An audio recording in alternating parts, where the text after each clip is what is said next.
I was mentally so tough. When you trained at Westside, if you went to a meet was 60% of the intensity of a training day. Easily.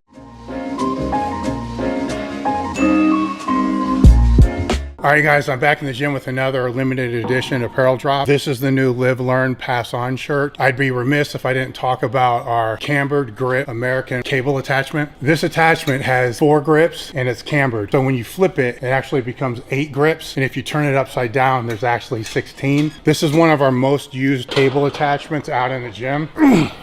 Even got that full range of motion. We got a second limited edition drop this month as well. Head over to elitefts.com, pick up the shirt, pick up the cable attachment. I started lifting with you guys on an irregular basis in '99. Yeah. So I was at the black painted windows Demarest, probably about 2.5, 3 years before they moved it to Wilson.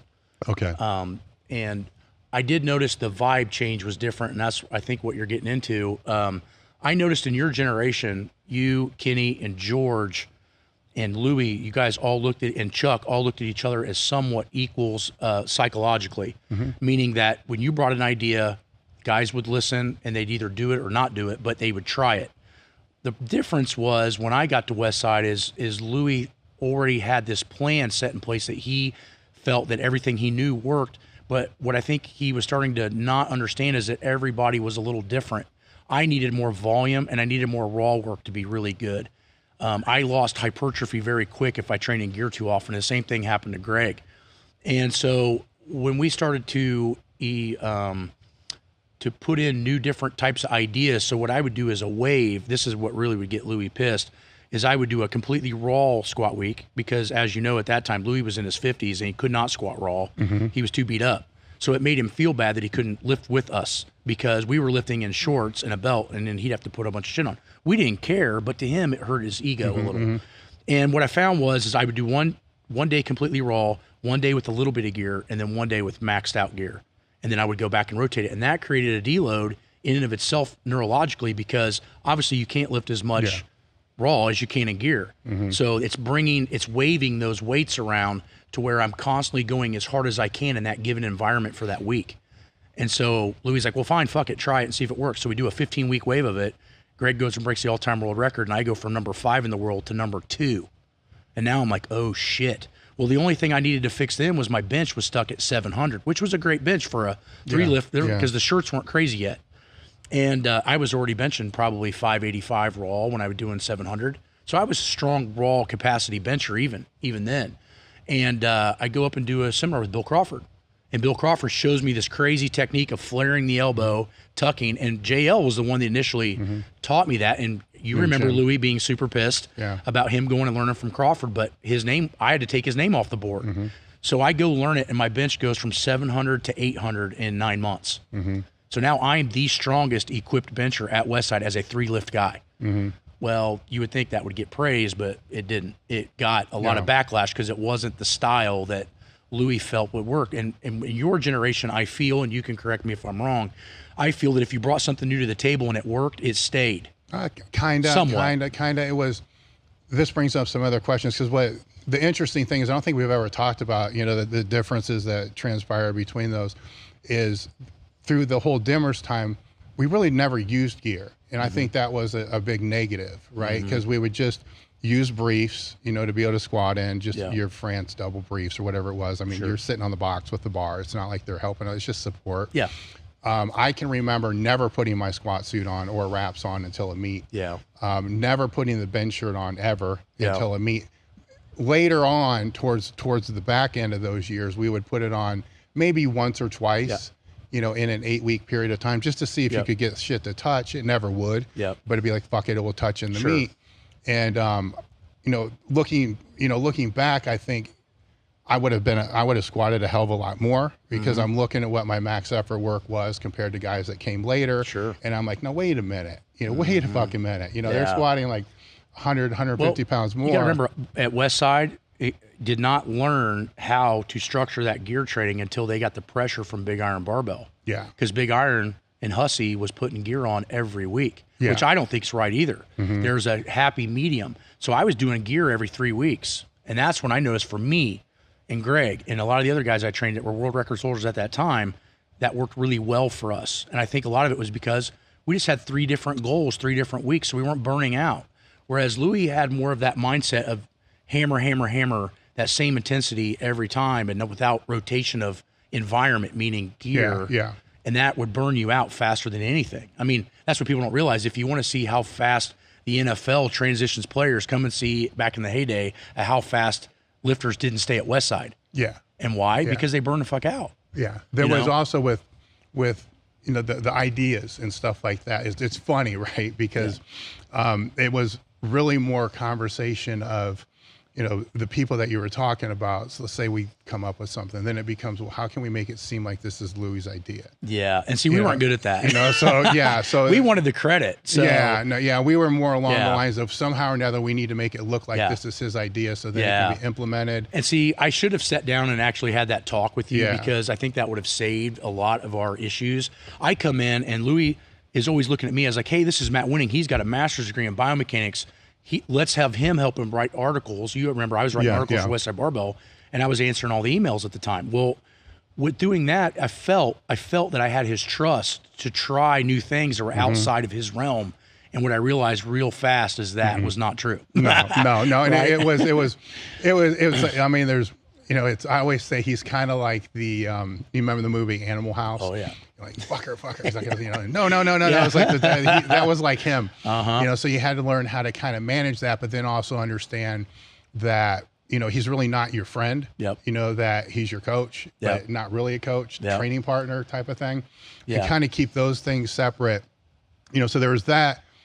For me, the thing with, we also had it was a tighter crew, but it was a smaller gym. So you got a smaller gym now. So when you got a gym that's say 400, 600 square foot, people have to be there to help run the mile lift, do all this other stuff. The energy's there. The energy's there, and it's built into the training because you're squatting and, crews, and it's go. You know how that, so, 2 people are squatting and then don't do anything else. Everybody else should take care of, running the rack, changing the box height, all that should be done by somebody else, not the people squatting. And that's kind of how it was. Then when we went to West Belt, it's like, well, where the fuck's everybody at? Because the reverse hyper now is way on the other side of the gym. The glute ham raise is on the other side. So, we go through our squats. Louis was my, sidekick, back and forth squat guy, whatever you want to call that. And we get through that, and it'd be like, okay, well, the next group is up. It's like, well, where the fuck is, they all, they're doing their accessories. They moved, it lost that part. And some of it's probably good, some of it's bad. Some of it's good because they could focus on doing the things that they needed to do.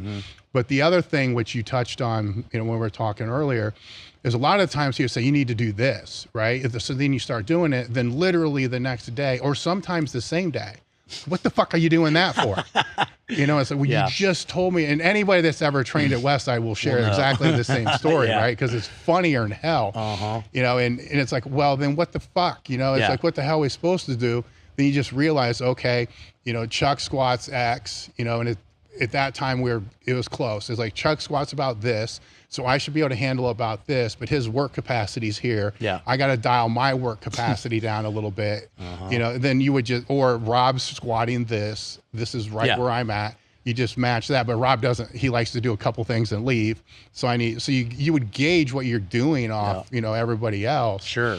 But like yourself, I was during a lot of probably the back half of my period there, because the online and answering the questions and all that, I'm front-facing guy kind of for Westside, so helping Louis with the seminars, consulting, same thing like what you were doing. And then I leave, and then I believe you were next to be that front-facing voice. So I'm trying to remember his name now. Who was the guy that ended up moving to South Carolina about the same time? Stafford. Yes, Stafford. I took Stafford was doing all the emails. Yes. And he was like, hey, man, be careful because it's an open website email, and there's a lot of stupid shit on there that I just get all this spam mail. And I was like, cool. So a lot of this times we get these Westside, and there'd be 60 emails, and 40 of them were trash, and you had to sift through them a bunch. And Louis paid me to do the emails, which I didn't care. I thought it was a great honor. But the big thing is I took over for Stafford because Stafford was kind of the more cognitive person when you left. He was kind of the guy that was carrying the torch as far as I felt the education side. He was very smart. And so when I come in, Louis like, well, this kid's got a master's and he's super strong already. I can put him at that position. And so that was a great honor for me right out of graduate school. And then one of the big things I think that started to become a big rift for us is Buddy Morris was coming down, and he was at the Browns at the time. He was coming down, and somehow Buddy and I got to talking, and he didn't know me from anybody. He just knew I was a big kid, and he's talking to Louie, and Louie's like, yeah, Matt's got a master's, and he squats 1,000 pounds, and he's super strong. And I see Buddy Morris' eyes light up because he needs a new assistant because what's his name's getting ready to leave. I'm trying to remember what's his name. Tom. Yeah. Tom's getting ready to leave, and so I said, hey, Louie, do you think it'd be a good idea? I can get a job with the Browns. This would be awesome. And he acts happy for me in my face, but behind the scenes, he's like, I'm going to lose Matt. And so he stops putting work into me. He stops showing me attention, and the volatile side starts to show. And I didn't even know what I did. I'm just thinking, this is a Westside Barbell guy getting ready to get a job at a pro team. This could be a huge, but what he's seeing is I'm giving up my lifting. Well, yeah. You see, because that's all he cares about is that damn board. While you're there, the way that because I've had to have, I remember having a conversation with AJ Roberts and some other people that moved in, and it's just kind of like, okay, Liz, here's what you're going into. I never had this conversation with you, I don't believe. No. And I lay it all out. Like, here's what you're going into. You are like he's Bill Parcells and you're playing for the Patriots. I don't want to say he owns you, but that's what it is. So that's all he cares about. He'll do anything for you while you're there. Yep. And afterwards, not so much. But it does any coach. No. You know what I'm saying? So you got to, when it's in perspective, it makes more sense. Yeah. The hard part with me, I think, is when I grew up, Timmy and Dawson and the guys I was telling you that were world-class, national class lifters at the Y, they would bend over backwards even if I wasn't training with them. Yeah. And so that's the kind of loyalty that I was used to, and that's what Louie had portrayed to me. Don't get me wrong, I learned this the hard way. Yeah, so we both did. Right? So but yeah, so that's kind of how that started. And then, so by 2005, I finished my master's. I move over full time, and Louie's ecstatic because now I'm there full time. And I squat my first 1,000 pounds in 2006, which was the craziest squat I'd ever done for one major reason. I don't remember if you were there at that meet. It was in Vegas, and they did it in alphabetical order. So I was in the 308 weight class, but my last name was W, and somebody else squatted the 1,003 before me, but he dumps it over his head. Spotters lose 2 fingers between the monolift and the plates, and the guy pretty much scalps his head because those bars are brand new squat bars. They load it back on the rack, clean up the blood and the fingers, and Louie looks at me and goes, if you can get this squat, you're a fucking maniac. Because I already had my knees wrapped. I was ready to jump up because it was the same weight, and it was almost the same rack height. It was like 16 and a half. I remember it completely.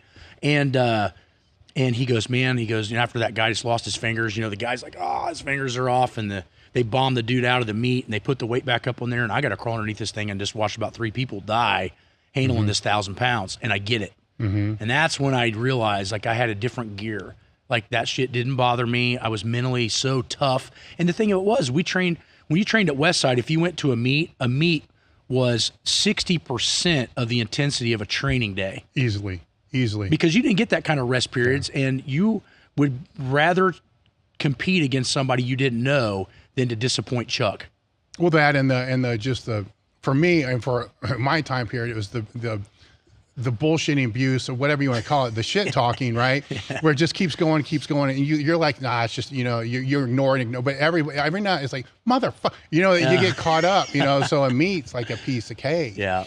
Where there was, after moving to West Belt, it was when actually Wendler was maybe a year before that, where it was, I remember when Jim and JL. Best ways that you can support the podcast and your training is to join the crew. When you join the crew, you get an extra crew cast podcast every single month. You also get access to our Discord, which has a training Q&A with Team Elite FTS members. You get form checks. You can upload any of your training footage and have your lifts diagnosed, sometimes within minutes, by multiple people. Access to close to 30 different ebooks, training logs, and first sign up access to our weekend training retreats, train your ass off, and other events that we do. Biggest takeaways from that, though, what people enjoy the most and get the most out of is the training Q&A and the form checks, as well as the extra podcast.